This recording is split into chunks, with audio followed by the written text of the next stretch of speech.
Well, good morning. It's good to be with you on this Tuesday morning. I'm glad to be continuing our time in Acts together. Yesterday, we saw Paul give a warning about the trouble that they were going to face. And today, we're going to see the warning come through. So, we're going to come true, rather. We're going to be reading today from verse 13. This is chapter 27, verse 13. We're going to read to the end of the chapter, which is verse 44. So, a fair amount of reading today. But we're going to read everything that happens to Paul after he gave this warning. When a moderate south wind began to blow, they thought they could achieve their purpose. So they weighed anchor and began to set sail past Crete, close to the shore. But soon a violent wind, called a northeaster, rushed down from Crete. Since the ship was caught and could not be turned head on into the wind, we gave way to it and were driven. By running under the lee of a small island called Chaldaea, we were scarcely able to get the ship's boat under control. After hoisting it up, they took measures to undergird the ship. Then, fearing that they would run into the Cerinthus, they lowered the sea anchor and were so driven. We were being pounded by the storm so violently. The next day, they began to throw cargo overboard. And on the third day, with their own hands, they threw the ship's tackle overboard. When neither sun nor star appeared for many days, and no small tempest raged, all hope of our being saved was at last abandoned. Since they had been without food for a long time, Paul stood up among them and said, "Men, you should have listened to me and not set sail from Crete, and therefore avoided this damage and loss. I urge you now to keep up your courage, for there will be no loss of life among you, but only the ship. For last night there stood by me an angel of the Lord, to whom I belong and whom I worship. And he said, 'Do not be afraid, Paul, for you must stand before the emperor. And indeed, God has granted you safety and all those who are sailing with you. So keep up your courage, men, for I have faith in God. That will be exactly as I've told. But we will have to run aground on some island.'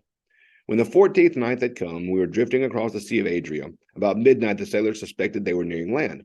So they took soundings and found 20 fathoms. A little further, they took soundings again and found 15 fathoms. Fearing they may run on the rocks, they set down 4 anchors from the stern and prayed for day to come. When the sailors tried to escape from the ship and had lowered the boat into the sea on the pretext of putting out anchors for the bow, Paul said to the centurion and to the soldiers, 'Unless these men stay in the ship, you cannot be saved.' Then the soldiers cut away the ropes of the boat and set it adrift. Just before daybreak, Paul urged all of them to take some food, saying, 'Today is the 14th day that you have been in suspense and remaining without food, having eaten nothing. Therefore, I urge you, take some food, for it will help you survive. For none of you will lose a hair from your heads.' After he had said this, he took bread, gave thanks to God in the presence of all, broke it, and began to eat. Then all of them were encouraged and took food for themselves. We were all in all 266 persons in the ship. After they had satisfied their hunger, they lightened the ship by throwing the wheat into the sea. In the morning, they did not recognize land. They noticed a bay on the beach, at which they planned to run the ship ashore if they could. They cast off the anchors and let them into the sea. At the same time, they loosened the ropes that tied the steering oars. After hoisting the foresail of the wind, they made the beach. But striking a reef, they ran the ship aground. The bow struck and remained immovable, but the stern being broken up by the force of the waves. The soldiers' plan was to kill the prisoners, that none might swim away and escape. But the centurion, wishing to save Paul, kept him from carrying out his plan. He ordered those who could swim to jump overboard first and make for the land, the rest to follow on some planks and other pieces of the ship. And so it was all that were brought safely to the land. So we see Paul's vision was true. They lost everything except their lives. They lost the ship, they lost the cargo, they lost everything. And ironically, if you look at this and go back and contrast it with what we saw earlier in Acts, when we see it over and over with the apostles, they would perform a miracle. And the purpose of the miracle happening was so that people would be attracted to the miracle and they could then preach about Jesus. We saw that. Remember how many times early on they would heal somebody in the temple? They would do these things and people would hear about it. They would come, they would listen, they would look, and they would see what's happening. And then they would hear the message of Jesus. So Paul's got to go to Rome. We see here, the angel told him, do not be afraid. This is verse 24. Do not be afraid, Paul, for you must stand before the emperor. And indeed, God has granted you safety to all who are sailing with you. So Paul's going to Rome. It's going to happen. He's going to preach before the emperor. And you know what everyone on the ship now knows? Everyone. Paul's a man of God.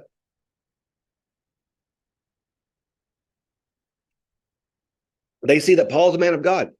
What do we see with Paul's story on this ship thus far? We see him say, guys, listen, it's going to go bad. We're going to make it out, but it's going to go bad. Then he tells them, no. If you try to run away, we're going to die. And then he says, God's told me that we're going to be okay. And what do we see happen time after time after time after time? Paul's proved right. God's at work. God does something. And the people, through what has happened on this ship, what has happened in the shipwreck, what's happening during all this, the people see that Paul is a man of God and that Paul's word can be trusted. Our integrity matters, y'all. What we say, what we do, what we talk about matters. We need to be people who tell the truth as Christians. We need people to trust us. You know why? We need them to trust that when we talk about Jesus, we mean it. And that Jesus is trustworthy and true. So we need to make sure that we live lives of integrity, live lives of honesty, live lives testifying to God, live lives not sullied by the world, where our words matter. I guess in other words, we need to make sure that our walk matches our talk. Paul, for these individuals, and we don't know what happens to all these prisoners and all these folks in this boat. We don't know. We have no idea. But we know this. Every one of these people that was on this boat, every one of these people whose lives was saved, every one of these people whose life was spared, they know this. That Jesus that Paul's talking about, he's the real deal. That Jesus that Paul's talking about, he's the real deal. They know that. They see that because they see that Paul was proved right. They see that Paul's words were proved right. They see that Paul's witness was proved right. They see that Paul was proved right in what he did. So they now trust what Paul said. And from this point forward, whatever Paul's going to say, they're going to believe because Paul has been proved trustworthy. I think that is our prayer should be one of our prayers for us today, friends. That we are proved trustworthy with how we live, how we speak, how we act, what we do, how we care, how we forgive, how we love, how we show grace. That we be proved trustworthy. Because if folks don't believe us about little things, if they don't believe our word on things of worldly matters,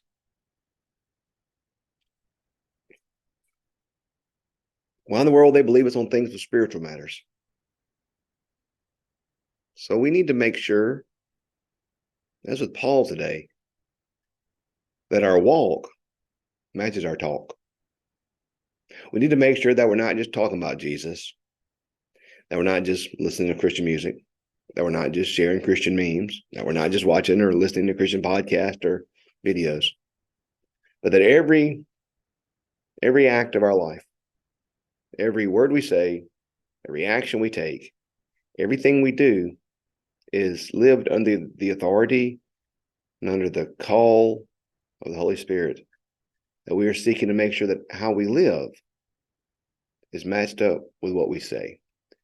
Because when those two things become crossways, it gets us in a lot of trouble. There's that great, some of y'all remember the old DC Talk song from the 90s, What If I Stumble? It starts off with a quote by Brennan Manning where it says,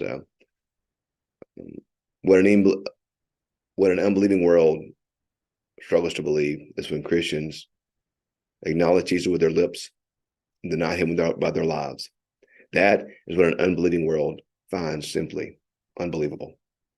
I'm reading a book now by Russell Moore, talking about the church and how we make our way in the future. And he says, one of the reasons we're losing people sometimes is not that they It's not that they don't believe what we believe as Christians, it's that they don't think we believe what we believe.